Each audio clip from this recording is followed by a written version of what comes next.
లేవీయుడైన అమ్రాము యోకోబేతులకు సుందరమైన బిడ్డ దేవుడు అనుగ్రహించారు.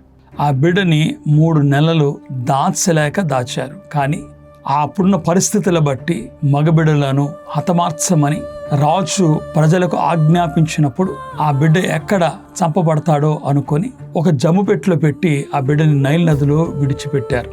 నైల్ నదిలో ఆ బిడ్డని కావలిగా చూస్తున్న తన సహోదరి మిరియామును కూడా మనం జ్ఞాపకం చేసుకుంటే ఆ పెట్టె ఎక్కడ చేరింది అంటే ఫరో కుమార్తె యొద్దకు చేరింది. ఫరో కుమార్తె ఆ పెట్టెను తీసుకున్న తర్వాత ఇదిగో సుందరుడైన బిడ్డను చూసి కనికరపడి ఆ బిడ్డని నీటిని తీయబడినవాడు అని అతనికి మోషే అని పేరు పెట్టెను.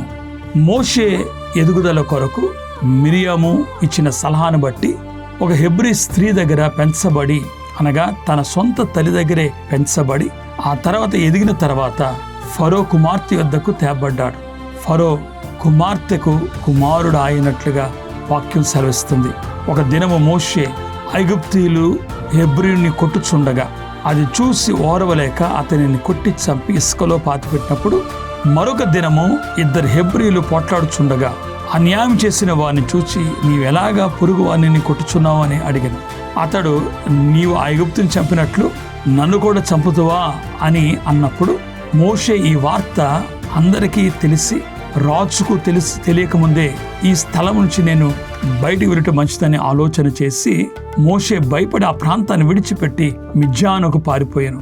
మిద్యాను కొంతమంది స్త్రీలు అక్కడ నీరు తోడుకోవడానికి వారి పశువుల మందకు వచ్చి ఉండగా వారిని అడ్డగించిన మంద కాపరులను మోషే అడ్డగించి వారికి నీరును అనుగ్రహించినట్లు మనం చూస్తున్నాం. అప్పుడు వారు వారి తండ్రి అయిన రఘుయేలు యొద్దకు వారిని తీసుకొని వెళ్ళడం జరిగింది.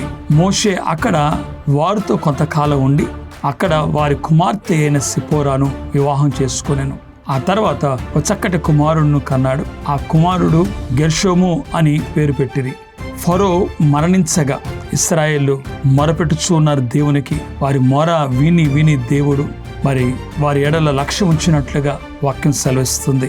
కాబట్టి ఈ సారాంశముల నుండి మనము కూడా ఈ 2వ అధ్యాయమును గ్రహించగలమని మనవి చేస్తున్నాను. కన్నీటి పుత్రుడు మోషే, మరొక నామము కన్నీటి పుత్రుడు. సాధారణంగా మోషేకు అట్టి పేరు ఫరో కుమార్తె పెట్టింది. ఫరో కుమార్తె పెట్టిన పేరు ఏంటంటే నీటి నుండి తీయబడిన వాడు.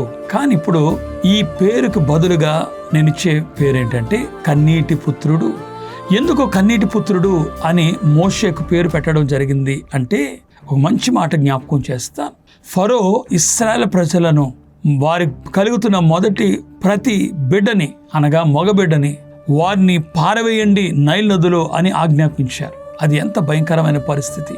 మంత్రసానులు తన మాట వినలేదని ఇశ్రాయేలుకు ఇట్టి హాని కలిగించడానికి మరి ఫరో ఏర్పాటు చేసుకున్నాడు.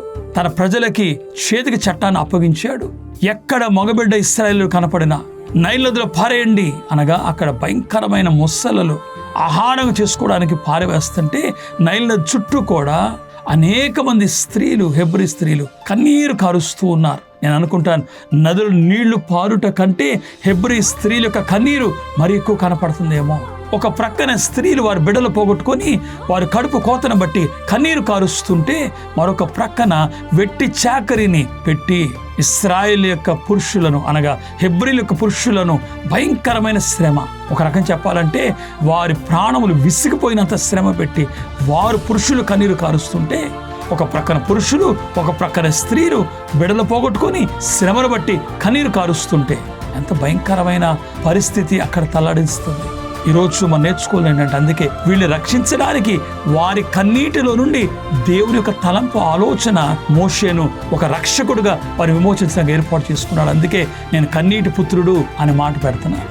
ఇప్పుడు నా మాట జాగ్రత్త ఆలకిస్తే వారంట ఇశ్రాయేలు ప్రజలు వారు మొరపెట్టారు దేవునికి అని రాయబడింది.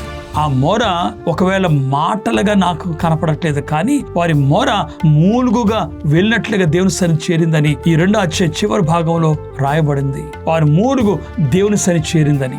మూలుగు ఎప్పుడు వచ్చింది? కన్నీరు కార్చి ఇంకా మాట రానప్పుడు వచ్చే పరిస్థితి అది. అంత కన్నీటిలో నుంచి దేవుడు ఏర్పాటు చేసుకున్న పుత్రుడే మోషే. అందుకే వారి మూలుగు దేవుని సన్నిధికి చేరినప్పుడు దేవుడు తన నిబంధనను జ్ఞాపకం చేసుకొని అబ్రహాము, ఇస్సాకు, యాకోబులతో ఆయన చేసిన ఆ నిబంధనను జ్ఞాపకం చేసుకొని వారి ఎడల లక్ష్యముంచెను అని రాయబడింది. దేవుడు వారిని విమోచించడానికి, వారిని రక్షించడానికి, వాళ్ళని తప్పించడానికి, ఆ బానిసత్వం నుండి విమోచించడానికి దేవుని యొక్క ప్రణాళిక ప్రారంభమైంది. ఈరోజు ఎందుకు ఈ మాట మాట్లాడుతున్నా తెలుసా? మన ఎడలో కూడా కొన్నిసార్లు మనం అనుకుంటూ ఇంత కాలమైంది, ఇంత శ్రమ వస్తుంది అని కన్నీరు కారుస్తున్న వాళ్ళారా, అనేక శ్రమలలో, బాధలలో, ఆటంకాలలో, ఇబ్బందులలో గమనించండి. నేటి కాలంలో ఉన్న క్రైస్తవ సంఘానికి నేను చెప్పే మాట ఏంటంటే, మీ కన్నీరు దేవుడు లక్ష్య పెడుతున్నాడు.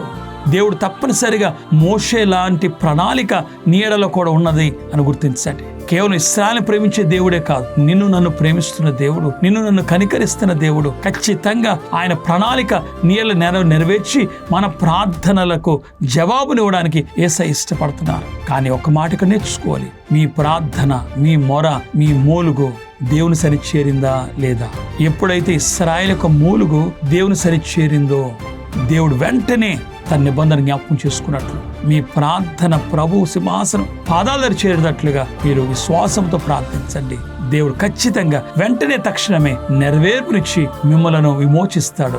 ఇశ్రాయేలుని విమోచించిన దేవుడు నిన్ను నన్ను విమోచించి ప్రతి శ్రమ నుండి, ప్రతి కష్టం నుండి, ప్రతి అక్క నుండి తప్పించి మేలు చేత తృప్తిపరిచి మీ హృదయాలను నెమ్మదిపరుస్తారు, మీకు జయమందిస్తారు. అన్ని విషయాల్లో దేవుడు వర్ధలు చేస్తాడు. అట్టి దీవెన దేవుడు మీకు అందించును గాక.